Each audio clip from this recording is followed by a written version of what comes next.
investidores, eles são taxativos quando eles dizem que não querem ter o governo como sócios.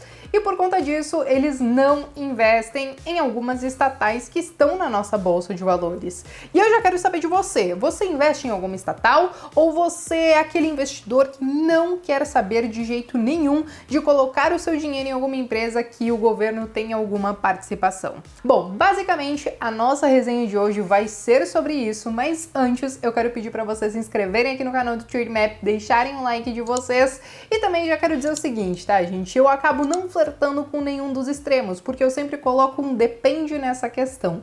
Se nós tivermos algumas empresas que mesmo tendo o governo como sócio, ou tendo uma boa participação, mas que essa empresa entregue lucros, entregue resultados positivos e consistentes, não vejo maiores problemas em investir. Agora, se a gente pega alguma empresa que a gente vê que realmente a interferência do governo pode estar prejudicando aquela empresa, aí sim eu acho que a gente tem que repensar aí aonde que a gente vai alocar os nossos recursos. Esse tema acabou ficando até um pouco mais em alta depois do início desse ano, até esse momento, porque a gente viu algumas oscilações maiores para a Eletrobras, para a Petrobras e até mesmo para Banco do Brasil. Nós tivemos aí a questão da Eletrobras, o pessoal cogitando uma privatização, que na verdade é uma capitalização, né? O governo vai continuar sendo sócio da empresa, porque a ideia é justamente ela fazer uma subscrição de ação onde o governo, né, a União ou o BNDES não consigam participar dessa subscrição e aí, consequentemente, eles terão a sua participação diluída. Mas se você é sócio de Eletrobras, se você investe em Eletrobras, você continuará tendo o governo como sócio.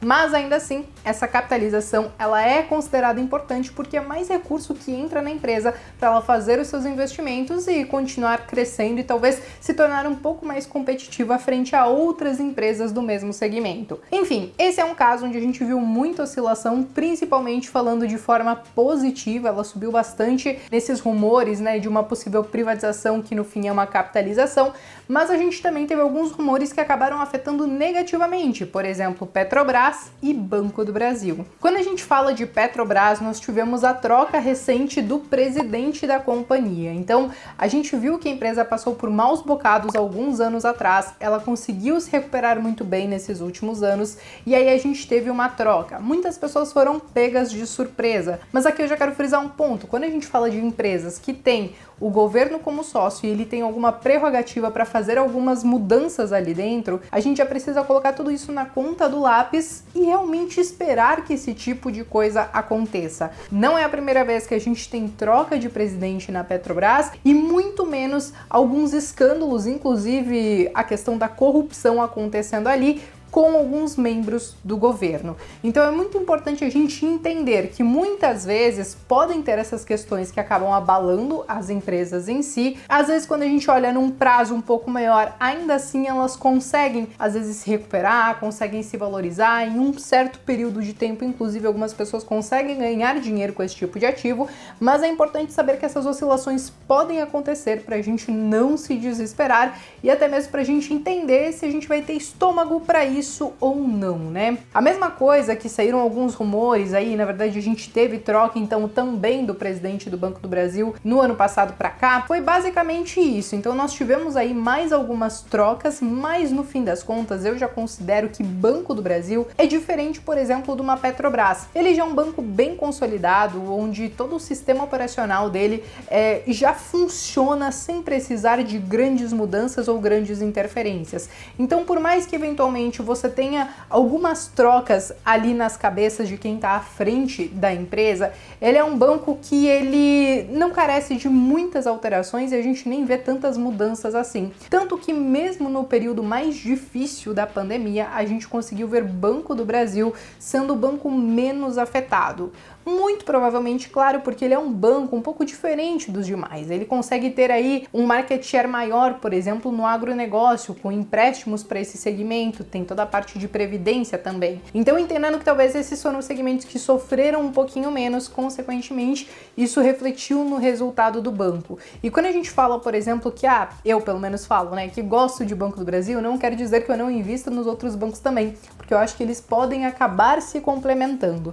Mas é por isso que eu tô trazendo todos esses exemplos para vocês de empresas que têm o governo como sócio, para vocês entenderem que em alguns casos sim pode ser muito prejudicial, como por exemplo casos de corrupção, mas em outros casos a banda ela segue tocando, a empresa segue fluindo e entregando resultados bem consistentes, como é o caso do Banco do Brasil. Agora eu quero mostrar para vocês e compartilhar a minha tela para poder fazer isso, né? Como que a gente vê qual é a participação do governo e como a gente pode acompanhar esses fatos relevantes dessas empresas e até mesmo tentar dar uma analisada aí nos resultados que algumas delas entregaram. Bom, pessoal, aqui eu já tô na tela do Trademap e eu acabei selecionando a Eletrobras porque ela é a que mais tem saído algumas matérias, principalmente por conta dessa questão da capitalização dela, mas eu trouxe ela justamente para a gente poder ver como tá aquela questão da participação do governo nela, né? Primeiro que aqui eu já quero responder também uma pergunta que muitos fazem, né? Por que a gente vai talvez capitalizar ou privatizar uma Eletrobras, sendo que ela é uma empresa que dá lucro? E aqui quando a gente olha um histórico, a gente vê que esse lucro aconteceu nos últimos 3 anos, porém ela não conseguiu entregar resultados consistentes nesses últimos anos que a gente está avaliando aqui. Então a ideia muitas vezes de você capitalizar uma empresa ou privatizar uma empresa é realmente tornar ela mais eficiente e mais constante. E caso isso efetivamente aconteça com a Eletrobras, cabe a gente acompanhar de perto para saber se isso efetivamente vai acontecer também. Agora, sobre a questão dos sócios da empresa em si, quando a gente vem aqui para baixo, a gente consegue ver quem são os executivos da empresa, inclusive a gente consegue ver toda a parte de remuneração, a gente consegue ver quem é do conselho, porque a gente tem conselho de administração e tudo mais, e aqui a gente consegue ver quem são os acionistas. E aqui a gente já consegue ver que nós temos a União, ou seja, o governo, e o BNDES aqui com as suas participações. Aqui a gente consegue ver que ele tem quase 60% de participação na Eletrobras. E como eu falei para vocês, quando fizer a subscrição, se eles não puderem participar dessa subscrição de ação, no fim das contas eles terão essa participação diluída, mas eles ainda continuarão como sócios da Eletrobras. Mas enfim, a questão é que aqui a gente precisa também avaliar a empresa como um todo. Ela está em um setor perene, ela conseguiu entregar aí bons dividendos, pelo menos nesses últimos anos. Agora, outro ponto que eu quero trazer para vocês é que toda vez quando vocês entram nessa lâmina de empresas, vocês podem também acompanhar as notícias que saem da empresa em si.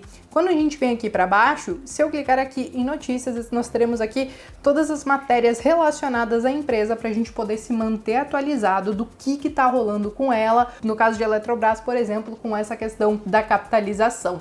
E bom, pessoal, aqui eu quis mostrar para vocês quais são as principais informações que a gente pode estar realmente estudando e olhando na hora de entender qual é a participação do governo, se aquela empresa está sendo lucrativa, olhar alguns dados financeiros ali mais no detalhe, até mesmo acompanhar as notícias de determinada empresa para saber o que está rolando e o que às vezes pode ser só ruído ou se realmente tem alguma coisa que pode mudar o fundamento da empresa. Mas sobre essa questão de investir em estatais vale a pena ou não, eu fico no meio, eu fico com a palavra depende, porque como eu falei para vocês, eu acho que tem algumas empresas que elas funcionam bem, mesmo sendo estatais ou mesmo tendo alguma participação do governo, enquanto outras, claro, a gente sabe que devem e podem ser melhoradas. Mas mais uma vez, eu quero saber de vocês. Me contem aqui nos comentários se vocês investem nesse tipo de empresa ou não, e eu vejo vocês então no próximo vídeo.